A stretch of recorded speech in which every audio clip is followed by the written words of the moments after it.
In this second episode of a two-part series with the Estée Lauder Companies, I'm really delighted to welcome Jenny O, Vice President of Go-to-Market Analytics and Activation Lead at ELC, and our very own Angela Reiss of Ekimetrics. Welcome both. Thank you. So this year we are celebrating 10 years of partnership between Ekimetrics and ELC, and it seems like a good moment to take a step back and reflect on the journey so far and how the marketing effectiveness function has evolved to deliver a world-class capability at ELC, and most importantly, with some real-world examples of the impact that it can have. And so if I can recap a little bit from the session, the previous episode with Doug Jensen, who really talked about the importance of marketing effectiveness and why marketing mix modeling is particularly relevant today in an ever-changing media landscape. And he highlighted also the benefits of non-siloed thinking between brands, between channels, and organizationally. And so today I'd like to dig a little deeper into what the journey has been so far with ELC, and what has been your unique approach to it, Jenny. Great. Yeah, of course.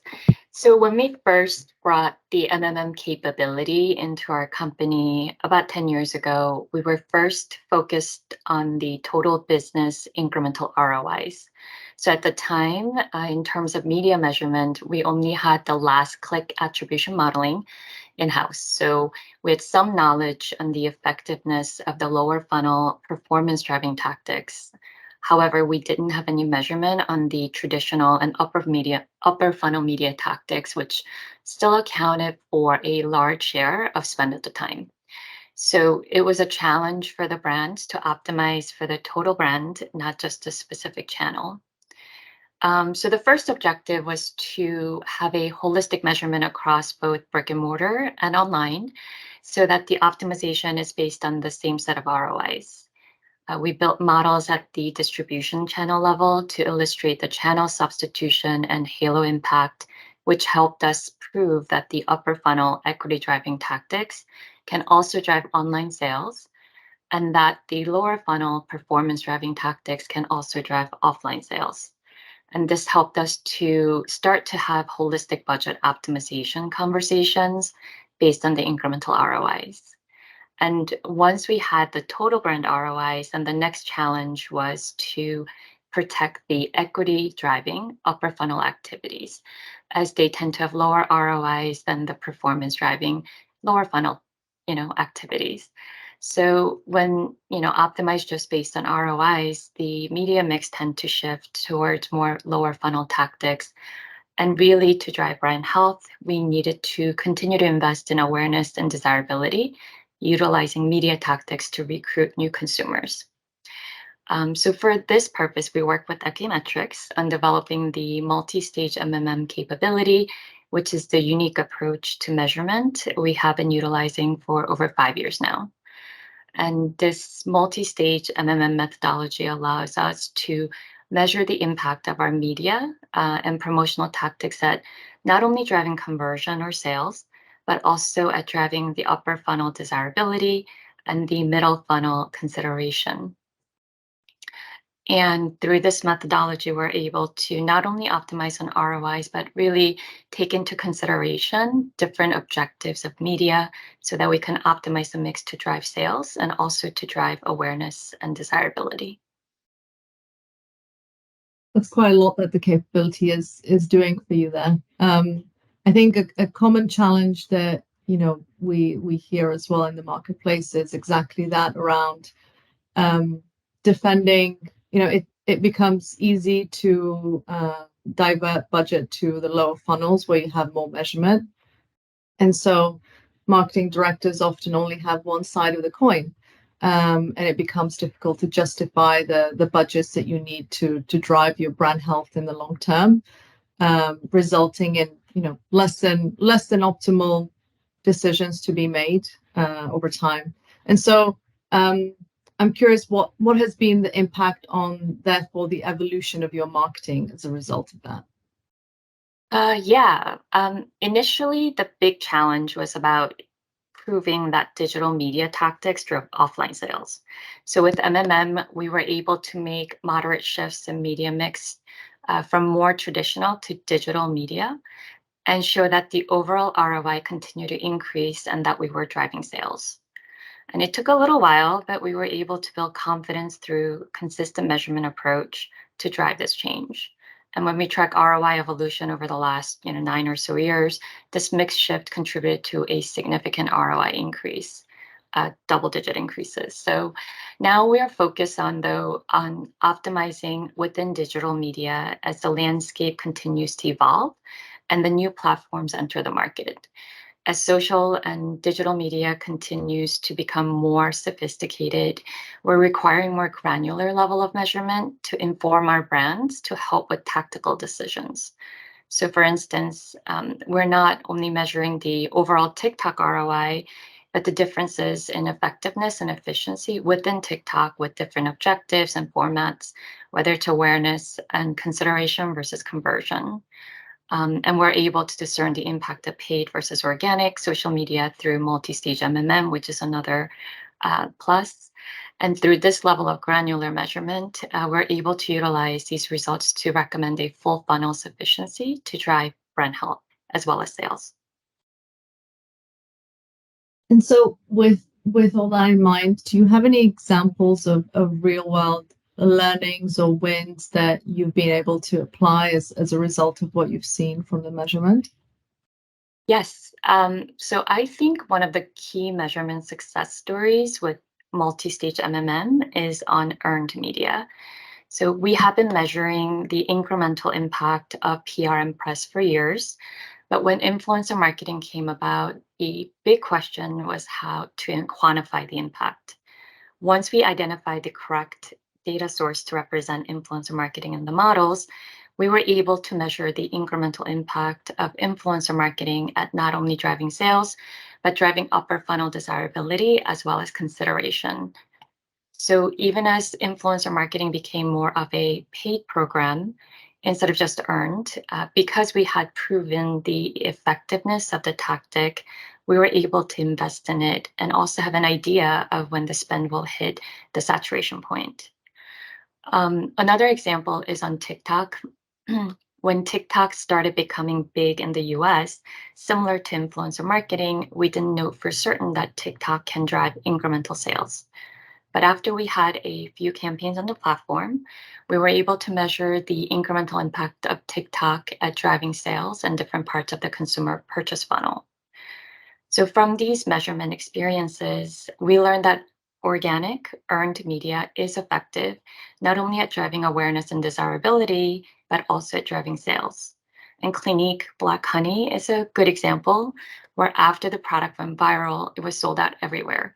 So even without modeling, we know that organic earned media works and drives sales. But through modeling, we were able to size the impact properly and quantify it for future planning. And of course, the viral organic campaign was amplified by our brand marketing team to maximize the overall impact that contributed to that success, which is another key learning for us, that organic earned media can yield a higher effectiveness when amplified with paid support. Amazing. So with all that granularity in mind, and it's a very sophisticated ecosystem, I would say. I'm curious, and I'm sure our audience is curious, what are the technical challenges to achieve that kind of measurement program? Maybe Angela, you can talk about that first, and then Jenny, I'd love to hear from your perspective more organizationally how you overcame the technical challenges. Yeah, for sure. So I think the technical challenges we face, and we've been working together for many years now, and they really kind of fall into two categories, one on the data side and the other on the measurement side. But the two obviously play together a bit. So maybe to start, just talk about the measurement challenges at the beginning. It's really important, as Jenny was saying, we don't want to just measure at a high level ROI. So TikTok, but we want to understand what's going on with those specific campaigns, the different objectives that they want to drive. And so really having that granular measurement is what allows Jenny, brand teams, and our other clients to be able to plan and really put their strategy behind the numbers we're giving them. So one good example, I know Jenny already gave a few great ones, but another one that we kind of worked with recently was the Max Stack campaign that happened, and really being able to measure that virality going on and then understand what can we do with these results now that we know what we did for this campaign and how does that impact the future. So the technical behind that is being able to really get that granular measurement to then plan for. So the other part, kind of the data and input side, feeds into this, where you really need to have the taxonomy, the right data inputs, being able to get that granularity to do the measurement. Something we say often is that the richness of the data and the input is what leads to the richness of the output. So that's going to be a really important factor as well. And more organizationally, Jenny, how was it to kind of get everyone together to reach that level of taxonomy and labeling and so on? Well, that's one of the main challenges, and I think it's something that we're continuing to work on as we evolve our data systems and working with different agencies. But for us, I would say some of the challenges of developing measurement solutions, aside from the technical ones, we're first understanding the impact of the short-term campaigns versus brand health in a highly saturated industry. So multi-stage modeling allowed us to optimize towards both goals, but it continues to be a challenge when we face budget decisions. Especially during the pandemic, we had to focus on the performance media to drive sales. And now we're trying to rebalance the mix to drive both short-term and long-term brand health. Another challenge is the standardization of results. So, after getting through the technical aspects, to really give that cross-organizational view, we have been piloting multi-stage MMM with a few brands and trying to apply the learnings across the organization. So there are, a lot of socialization and alignment needed across different functions so that the learnings are not misinterpreted and, we don't make drastic decisions just based on numbers, but really trying to provide more context so that in these discussions, our brand teams have they're more informed for planning decisions. So how would you say your approach has influenced decision making at ELC, in particular in optimizing desirability and consideration? I mean, in general, we have more accountability now. Budget planning and media planning process is ROI driven. And this is only possible because we have the holistic total business measurement solution. And being able to articulate the sales impact of different plan scenarios really helps our brands have that informed conversations with our agency partners as well as vendors. In addition, with multi-stage modeling results, we're able to advocate to support upper funnel tactics without sacrificing sales, since we know that we know which high ROI tactics are also effective at driving upper funnel metrics. And for this, we work with Ekimetrics to provide media optimization scenarios, really optimizing towards not only sales, but desirability and sales, or some of our consideration in sales. Because if we were to only optimize to drive sales, then our mix would continue to be focused on the performance driving tactics, which is not great at driving upper funnel, which is necessary for the long-term brand health. So measuring brand impact, we know relies also on having the right KPI with the right approach and granularity, and it can also, vary by industry what brand KPI you choose. So Angela, with that in mind, how would you advise brands to tackle brand power and choose the right metric and approach? Yeah, I think it's a great question because a lot of brands are, looking at brand health and really refocusing on it right now. And it's not always so easy to choose the right metric. It's not really that straightforward. So before kind of jumping into picking a metric, I think the place to start is to align on what you want that metric to represent. Do you want it to be that high level picture of your brand? Do you want it to be something more specific that you can really steer? Is there a specific goal you have internally to choose the metric based on? And then once you understand what you want that metric to represent is when you should start looking at the metrics you have available and then deciding feasibility there. There's a number of different factors you want to look at when you're deciding if it's a feasible metric to use. Things like variability, you want something that will change over time. You want enough history to have a standard measurement. And you want to make sure that really it's appropriate for the industry you're looking at, because you're not just looking at the brand metric to look at your own brand, but how you compare it to your competition and the market in general. So I'd say sometimes it's not so easy to find this metric because of just what is available. So maybe some examples here. We have a number of clients who are tracking their brand metrics, but may only be doing it once a year or twice a year. And that's not going to give us the variability we need. So in a lot of cases, we'll take some supplemental data to kind of give the full picture, or we'll find a proxy, and that's really helpful. And it's something we work together with our clients to find initially so that it's something that can be tracked over time and then be able to get that full funnel measurement. As Jenny was saying, it's really important for that long-term brand health. And I think, some of the challenges that I've seen as well is in that first piece that you talked about, Angela, about like choosing what the metric represents. And I think even, especially when, you're working with a client with multiple brands, getting the alignment behind what is the right metric to measure. I wonder, Jenny, if that was a challenge for you to align on in the beginning, or not. Yeah, absolutely. I think though sales was, pretty straightforward, I would say. But to Angela's point, if we're thinking about the upper funnel and middle funnel, we did have a lot of discussions about what should be there. Obviously, we started with the awareness measures, but our brands tend to have really high brand awareness. So it was really the question of that, finding that right metric, right?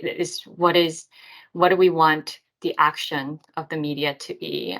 So this is what we call that desirability, right? So our consumers are actually searching for us, which is our upper funnel metric. And to us, that was a little bit further down the purchase funnel and seemed like more of a success metric than just looking at our brand awareness. Because a brand like Estee Lauder, it's been around for years, decades. So everybody's aware of the brand. Everybody is aware of Clinique, but it's the intent. And it's like, do they want to consider our products? Do they want to learn more about our products? So yes, absolutely. It took some alignment and discussions, but so far we've been pretty happy with the metrics that we've chosen to represent the multi-stage of the consumer purchase journey. Great. I'd like to take a little look to the future now and ask Jenny, what do you still want to do to continue to improve on the arsenal of measurement that you have already? Yeah, so while multi-stage modeling and MMM it's an important initiative that supports holistic media optimization, but the drawback is that it does take a long time and a lot of resources really to update the project. And then Angela mentioned the quality of the input data too. So there are a lot of challenges, I think, trying to build a perfect MMM model and why it takes a long time.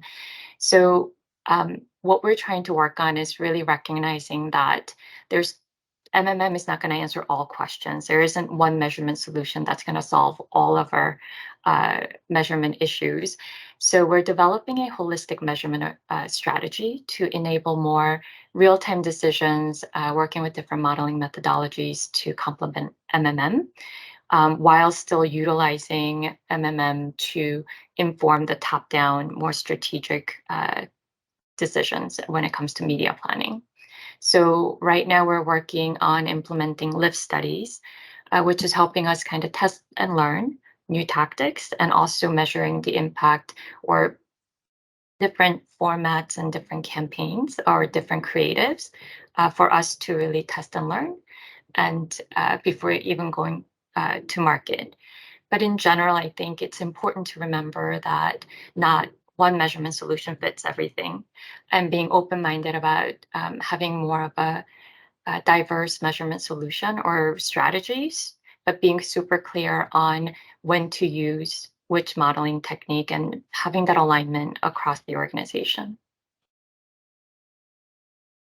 Great. And finally, if you could each offer brands embarking on a journey one piece of advice from your experience, what would that be? Maybe we can start with you, Angela, first. Yeah, definitely. So if I had to pick one thing, I think what I would say is it's really important to start with just building an initial measurement roadmap, and start small. And from there, you can grow into what makes sense for your brand and your business. So really, if you think about a journey like this, and now we've been working together for, let's say, almost 10 years with ELC. It started small, and as Jenny talked about, the program was able to grow. You don't need to go from 0 to 100 right away, but if you set it up right with the right foundation, the right data roadmap. I know we talk about data a lot, but it's very important to setting that foundation to be strong. And then you can grow based on what the key questions are. If you have, let's say, this first foundational measurement, you're able to see how your business is performing at a high level. And then you are going to ask a lot of questions. And from there, you can build a roadmap to answer those questions. And we've really found that the most success comes from really tackling that low-hanging fruit first and then growing from there. And that allows you to really steer for actionability for your brand. So I'd say that's probably my biggest piece of advice. Great. And you, Jenny? Yeah, I mean, from my side, I guess I think internal alignment is really important when you start a measurement journey like this, setting clear expectations on what MMM can do, which will help with socialization and implementation once the results come out. And keeping the consistent, test and learn mindset really helps, I think, again, reminding the team like this is not going to answer all the questions, but it serves a specific purpose. And it also helps that Doug and I have expertise in MMM. So we both understand the methodology. So internally, we're able to build trust in terms of we're not trying to sell anything. We're really trying to help our brand optimize to really maximize the impact of their media dollars with their objectives in mind. And it helps us to work, closely with our brand partners to answer questions and implement these learnings. And I think that to us has been an important portion because instead of always relying on Ekimetrics, which, obviously you guys have been great partners, but internally having an expert like us to address any questions or doubts, I think we are building more confidence within our organization. And again, it's going to be slow to build that maturity because in the beginning, I think there's a lot of socialization again and cascading and alignment that's needed. But, through again, I think consistency is important. Just consistent measurement approach and messaging will help you get there. Great pieces of advice. Thank you very much to Angela and Jenny for this really interesting discussion. Don't forget to tune in to the first episode on your favorite podcast channel. And if you would like to find out more, you can visit ekimetrics.com website and reach out to us.